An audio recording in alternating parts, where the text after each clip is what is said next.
Good morning. Praise the Lord. అందరూ బాగున్నారా?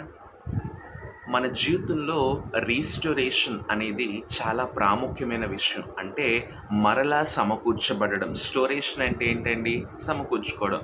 Restoration అంటే మరలా సమకూర్చబడడం. అంటే మన జీవితంలో కోల్పోయిన వాటిని, విడిచిపెట్టిన వాటిని, అంటే ఆధ్యాత్మికంగా, ఆత్మీయంగా నేను మాట్లాడుతున్నాను. లోకానుసారంగా కాదు. కానీ ప్రభువులో మనం కోల్పోయినటువంటి ఆ రిలేషన్‌ని మరలా రీస్టోర్ చేసుకోవాలి. We have to restore the relationship with God. అది చాలా ప్రాముఖ్యమైన విషయం. ఎందుకు అంటే గడిచిన కొన్ని దినాల క్రితం ఒక బ్రదర్ నన్ను ఒక ప్రశ్న అడిగారు. Why it is important to restore? Why it is important to restore? అంటే మనం మరలా దాన్ని ఆ యొక్క రూపాంతరాన్ని పొందుకోవడానికి ఎందుకు అది అంత ప్రాముఖ్యంగా మీరు భావిస్తున్నారు అని అడిగేటప్పుడు నేను అన్నాను, every time we learn new things by restoration. అంటే మనం ఎప్పుడెప్పుడైతే రూపాంతరం పొందుతామో, కంప్లీట్గా రూపాంతరాన్ని పొందిన తర్వాత మనం ఒక నూతనమైన విషయాన్ని మనం ప్రతిసారి కూడా నేర్చుకోవచ్చు. మనందరికీ తెలుసు, దేవుని యొక్క వాక్యం సత్యమైనది. ఆయన వాక్యం ఎన్నిసార్లు చదివినా అది మనందరికీ నూతనంగా కనిపిస్తుంది. It looks as very new.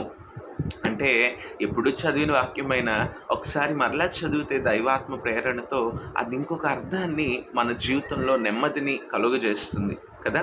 So అలానే మనం కూడా గుర్తుపెట్టుకోవాల్సిన విషయం ఏంటి అంటే, ఎవ్రీ టైమ్ వి రీస్టోర్, మనం రూపాంతరం చెందే ప్రతిసారి కూడా ఒక నూతనమైన విషయాన్ని నేర్చుకోవడానికి వీలవుతుంది. ఈరోజు మీ జీవితంలో కూడా పాత రోత జీవితాన్ని విడిచిపెట్టి ప్రభు కొరకు రూపాంతరాన్ని పొంది ప్రభుతో ఎప్పుడైతే మనం జీవించడానికి ఇష్టపడతామో దేవుడు మన జీవితంలో కార్యం చేస్తాడు. హల్లెలూయా.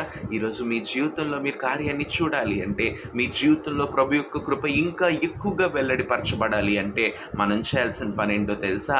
సంపూర్తిగా రూపాంతరాన్ని పొందాలి. We have to be restored completely. కళ్ళు మూసుకుందాం, ప్రార్థించేద్దాం. ప్రభువా నీకు స్తోత్రాలు. ఈ మాటలు వింటున్న సహోదరులందరినీ దీవించండి ప్రభువా. మేమందరము కూడా రీస్టోర్ అవ్వగలుగుటకు, రూపాంతరము చెందగలుగుటకు నీ కృప చూపించు నాయన. మరలా నూతనమైన విషయాలు తెలుసుకుంటూ నీలో ఇంకా ఎక్కువగా ఎదగడానికి నీ కృప మాకు అనుగ్రహించమని, మాటలు వింటున్న ప్రతి బిడ్డను దీవించమని యేసు నామములో అడుగుచున్నాము తండ్రి. ఆమేన్, ఆమేన్, ఆమేన్. ప్రైజ్ ది లార్డ్ అండి.